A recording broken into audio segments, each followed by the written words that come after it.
Assalamualaikum warahmatullahi wabarakatuh. Perkenalkan, nama saya Erna Apriliani, SMMM, dosen program studi bisnis digital Fakultas Ekonomi dan Bisnis Universitas Pelita Bangsa.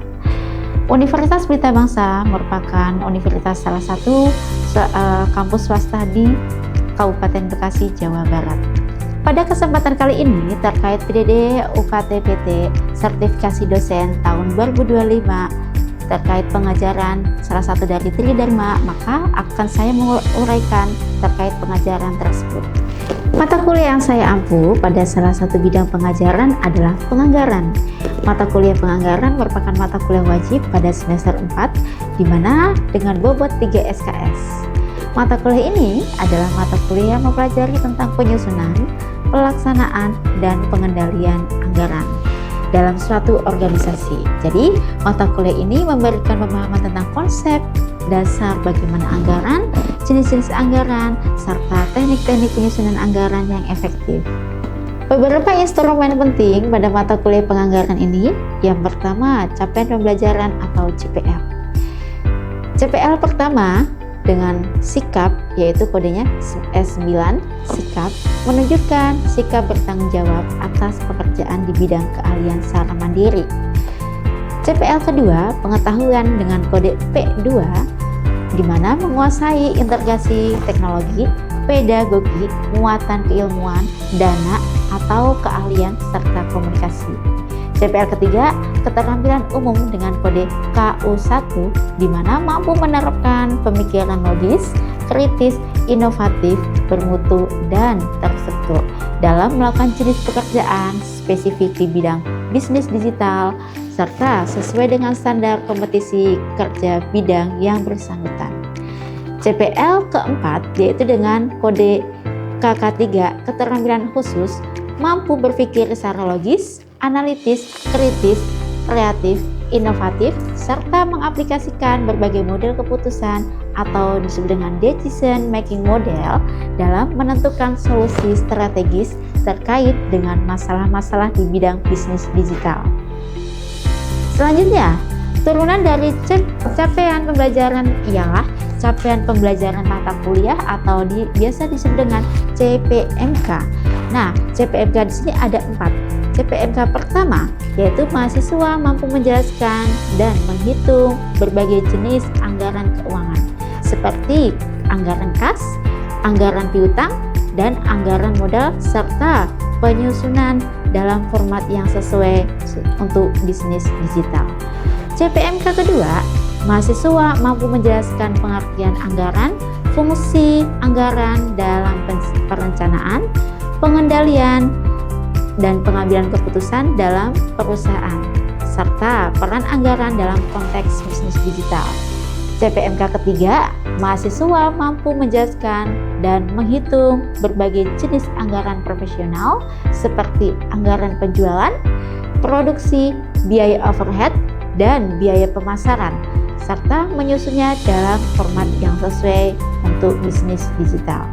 CPMK terakhir, yaitu yang keempat, mahasiswa mampu memahami bagaimana anggaran mempengaruhi pengambilan keputusan serta strategis dalam bisnis digital, serta bagaimana anggaran dapat digunakan untuk mencapai tujuan bisnis yang berkelanjutan. Pada proses pembelajaran mata kuliah penganggaran dibuat dengan 16 pertemuan, 14 pertemuan materi, dan 2 pertemuan ujian, yaitu UTS dan UAS. Ada 4 instrumen penilaian pada mata kuliah manajemen keuangan. Pertama, kehadiran 20%, kedua, tugas 20%, ketiga, UTS 30%, dan keempat, UAS ujian akhir semester 30%. Adapun metode pembelajaran mata kuliah ini dengan metode blended learning, di mana perkuliahan bisa dilakukan secara sinkronus atau perkuliahan tatap muka langsung di kelas. Kemudian, pembelajaran asinkronus merupakan pembelajaran online dalam jaringan e-learning pada e-Kampus Pelita Bangsa (ACID). Hal tersebut merupakan informasi penting dalam pembelajaran mata kuliah penganggaran. Selanjutnya, mari kita langsung praktek pembelajaran di kelas dalam bidang pengajaran.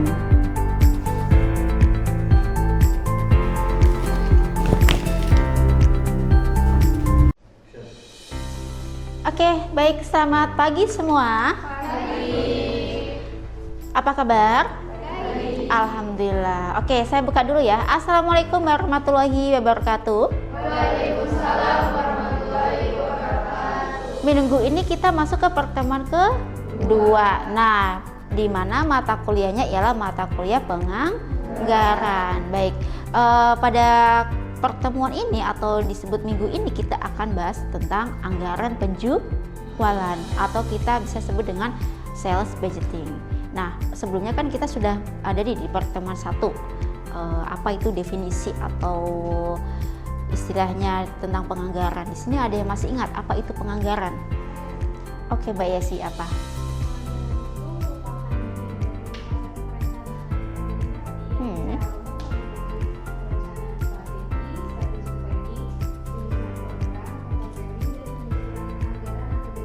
Oke, betul.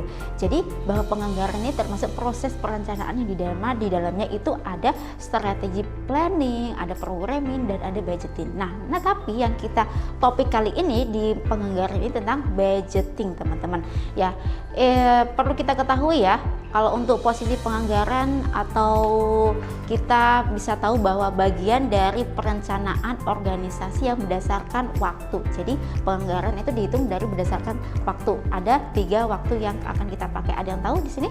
Masih ingat?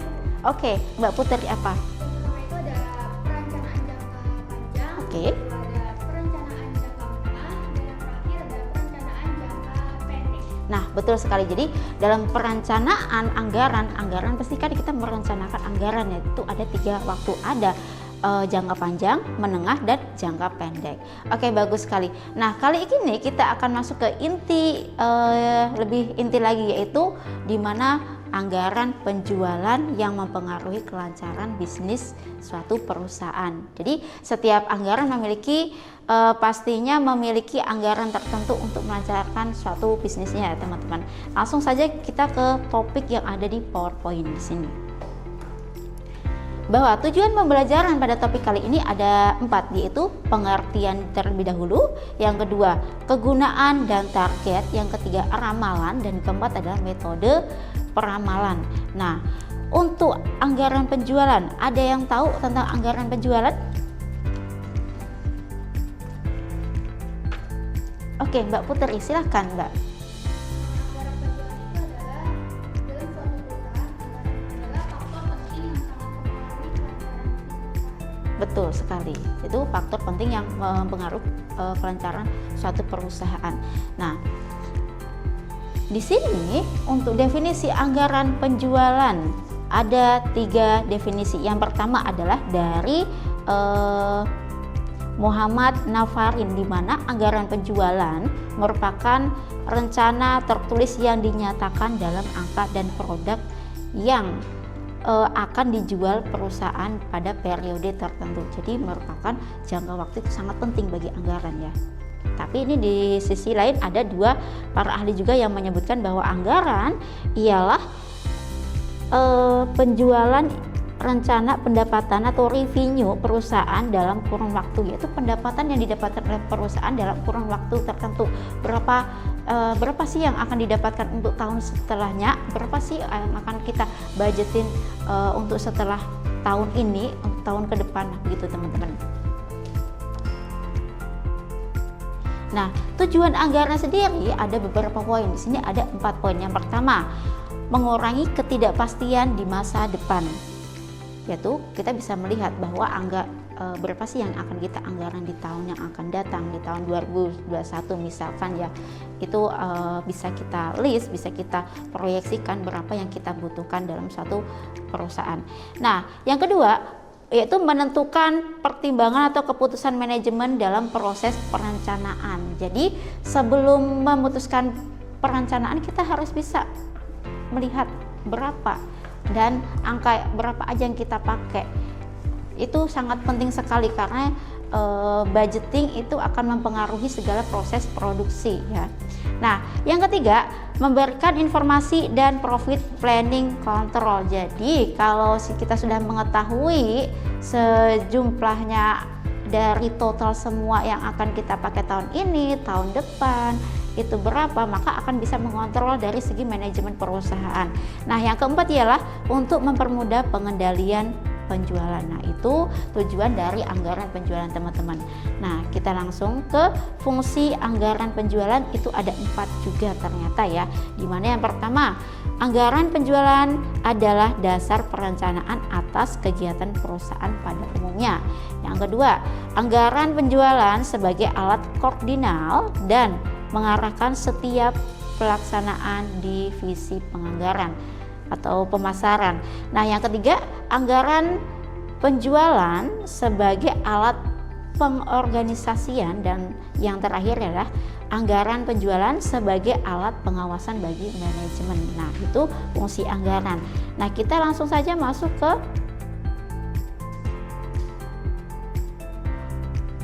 metode sales forecasting atau disebut dengan perencanaan dalam penjualan, teman-teman. Di mana di sini memiliki beberapa metode, yaitu ada metode peramalan kualitatif. Yang pertama, ada metode peramalan kuantitatif dan metode peramalan khusus. Nah, metode peramalan kualitatif sendiri di mana forecast ini berdasarkan pendapat atau judgment method digunakan untuk menyusun forecast penjualan maupun forecast kondisi bisnis pada umumnya. Itu untuk memperkirakan saja, lebih simple untuk kualitatif ini ya.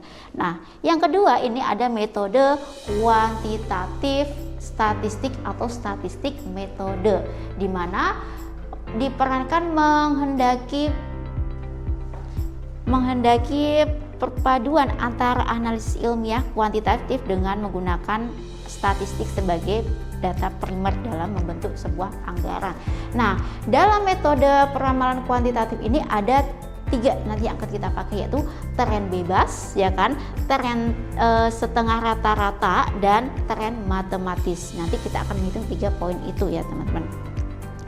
Nah, yang ketiga ini ada metode peramalan model khusus, di mana metode ini adalah cara untuk meramalkan penjualan dengan menggunakan analisis market share dan analisis product line dan analisis penggunaan akhir.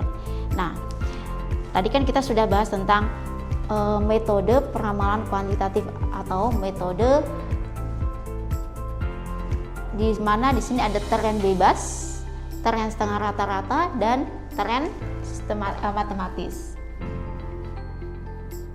Ini poin kedua ya, metode kuantitatif. Ada 3, yaitu tadi apa? Tren bebas, ada tren setengah rata-rata, dan tren matematis. Oke, di mana masing-masing memiliki rumus yang berbeda-beda. Kita akan lihat dari segi tren bebas dulu, teman-teman. Nah, tren bebas ini memberikan kebebasan. Jadi, apapun bentuk datanya nanti dia akan sesuai dengan data yang tersedia pada listnya ya. Jadi, grafiknya itu menyesuaikan apa yang sudah disediakan datanya. Bisa dilihat di sini dari tahun 2016 hingga 2019, yaitu di mana jumlah penjualannya itu bisa fluktuatif ya. Jadi tidak hanya lurus, fluktuatif, bisa naik turun, di mana pada tren ini bebas, dia tidak ada pengaruh apapun atau keterkaitan apapun, makanya dia akan sesuai dengan apa yang sudah diberikan datanya. Nah, ini sangat simpel sekali ya untuk tren bebas ya, sangat mudah ya di atas ya. Nah, kita next ke tren setengah rata-rata, di mana metode ini dibagi menjadi 2 kelompok. Kalau tren setengah rata-rata ya, ingat metode ini dibagi menjadi 2 kelompok. Tapi kita harus melihat dulu dari segi rumusnya. Untuk rumus tren setengah rata-rata berapa? Y sama dengan A plus BX. Nah, ini untuk rumus yang nanti kita akan pakai, di mana Y ini adalah merupakan ramalan penjualan. Nah, untuk A ini adalah rata-rata kelompok 1. B rata-rata kelompok 2 di minus rata-rata kelompok 1. Nah, nanti akan dibagi N. N tahu ini jumlah banyaknya. Nah, N itu. Nah, N ini jumlah banyaknya dan X-nya adalah jumlah tahun dihitung berdasarkan dari periode dasar. Nah, oke. Berarti kita sudah keep tentang rumusnya ya, teman-teman. Lanjut kita ke menghitung tren setengah rata-rata. Bisa disiapkan kalkulatornya, teman-teman ini. Nah, di sini ada data di mana dari tahun 2015 hingga tahun 2020. Boleh saya tulis ulang di sini ya.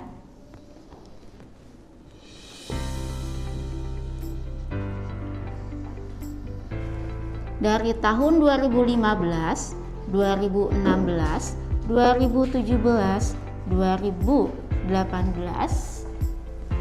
2019 hingga 2020. Oke. Nah, untuk penjualan di tahun 2015 berarti 6.300. Di tahun 2016 6.480. Terus di tahun 2017 6.720. Di tahun 2018 6.840. Di tahun 2019 6.960 dan di tahun 2020 7.140. Nah, nanti apa sih yang akan ditanyakan ialah di anggaran tahun 2021 nanti, ya kan? Nah, total ya teman-teman. Nah, kita bisa lihat di sini kan kita memakai tren setengah rata-rata, di mana tren setengah rata-rata berarti kita harus membagi ke dalam dua kelompok, yaitu kelompok 1 dan kelompok kedua. Nah, jika datanya ada sekitar 1, 2, 3, 4, 5, 6 tahun, berarti ketika dibagi menjadi dua kelompok ada masing-masing 3 tahun. Nah, kita akan keep N-nya, nanti kita akan menjadi 3 ya.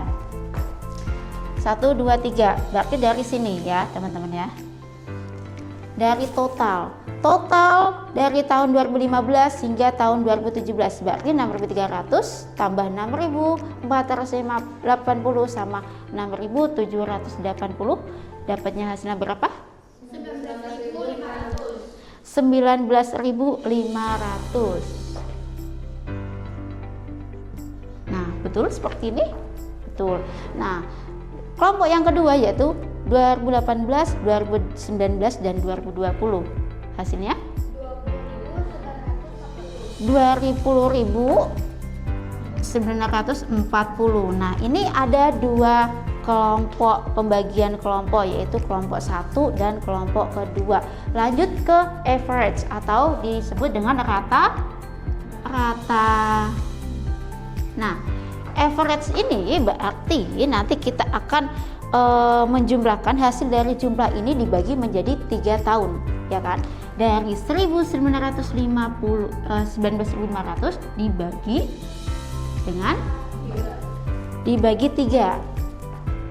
Hasilnya 6.500. Sama untuk kelompok kedua berarti dari 20.940 dibagi 3, hasilnya 6.980. Nah, jadi itu untuk rata-ratanya. Kita cari dengan X-nya. Nah, kalian masih ingat bahwa X adalah jumlah tahun dihitung dari periode dasar.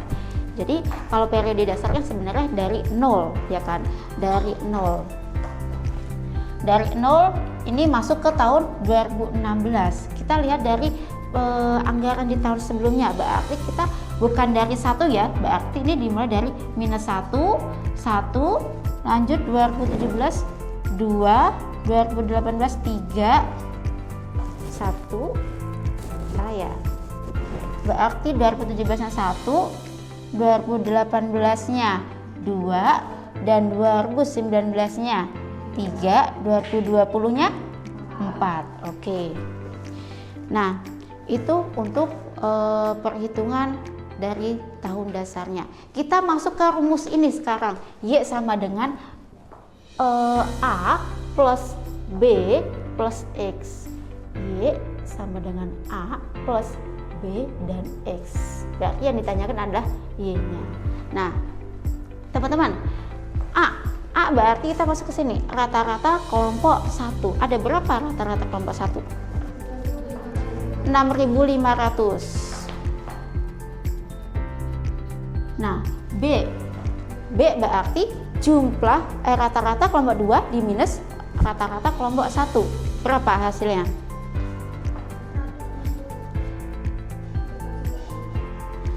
Kita ketahui dulu ya. A adalah 6.500. B dari jumlah rata-rata kelompok kedua, jumlahnya 6.980 dikurangin rata-rata kelompok 1 6.500, ya kan? Baru dibagi N-nya 3 dan hasilnya adalah 160 di sini. Berarti B akan masuk ke sini. 160 dikalikan X, teman-teman. Jadi Y sama dengan 6.500 ditambah 160. Berapa hasilnya?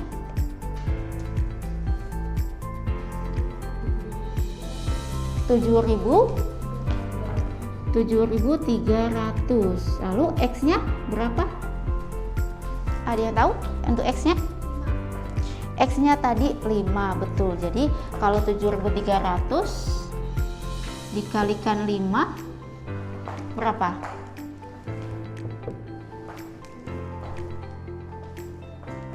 Ketemunya berapa?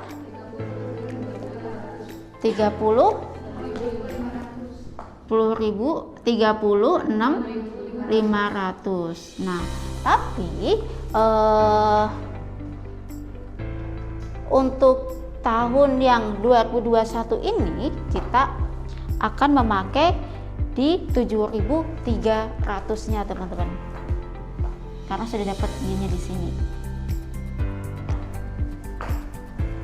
Kita pakai 7.300. Jadi selisihnya tidak banyak. Nah, gitu. Sampai sini sudah aman?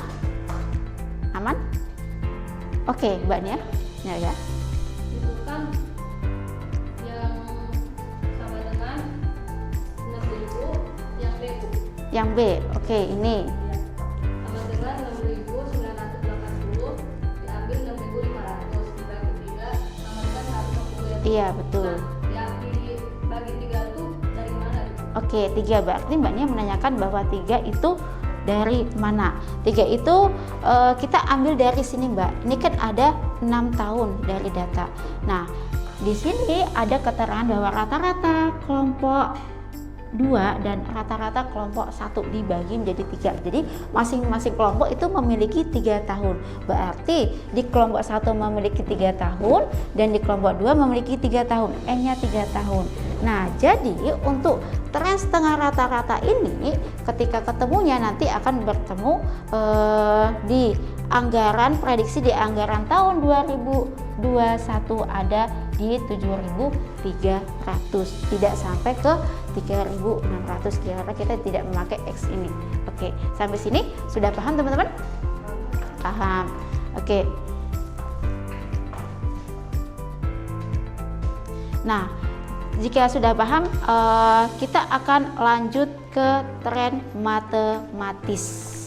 Nah, di mana tren matematis ini sigma dengan rumus ya, kita tetap pakai Y sama dengan A plus BX, dimana sigma YI sama dengan N kalikan A plus B sigma XI lagi. Nah, itu rumus pertama. Ada rumus keduanya yaitu sigma X1I dikali YI sama dengan A sigma XI plus B dan sigma X kuadrat dikalikan I. Nah, di mana di sini perbedaannya dengan metode semi average dan pemberian skor X-nya, teman-teman ya. Pemberian skor X-nya itu untuk metode momen ini pemberiannya adalah skornya 0. Itu diberikan pada data yang pertama. Nah, untuk tren matematis ini mungkin kita akan bahas untuk minggu depan ya. Jadi mata kuliah tentang anggaran penjualan ini tergabung menjadi 2 sesi. Di sini ada pertanyaan sebelumnya. Mungkin untuk perbedaan tren. Iya.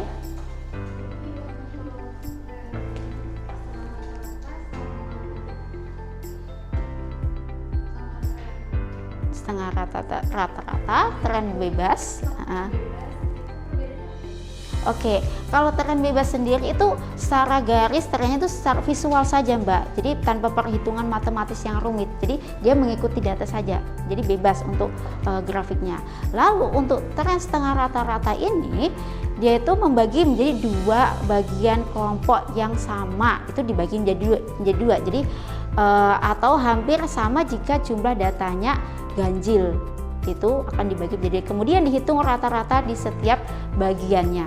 Nah, jadi lebih simple tren bebas dan lebih rumitnya di simple metode tren setengah rata-rata. Oke, sampai sini paham teman-teman?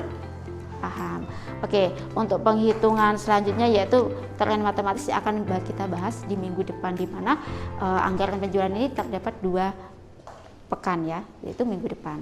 Baik, terima kasih, itu saja dari saya. Sekian, kita sampai bertemu lagi di minggu depan. Wabillahi taufiq wal hidayah. Wassalamualaikum warahmatullahi wabarakatuh.